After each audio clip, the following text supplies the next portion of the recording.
कदली भंडा को प्रथम आम छड़े छाड़ी सफा करदे। तापरे पानी पसैकी तादरे हलदी लुण पकईकी भंडा को सिझेदबा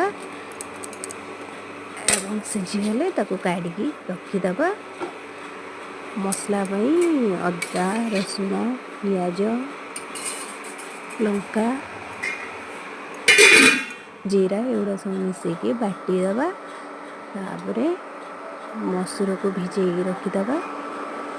कड़े तेल पकईकी फुटण गोटा मसला टमाटो हलदी लंका एवं स्वाद अनुसार लुण पकईकी भल कषिदबा। कषि होगले तादरे मसूर पकईकी कषिबा। टिके कषि होगला परे कटा आलू बाइगण सारू पकईकी भल कषिबा और मंजा ये पकईकी कषिकी काढ़ीदा।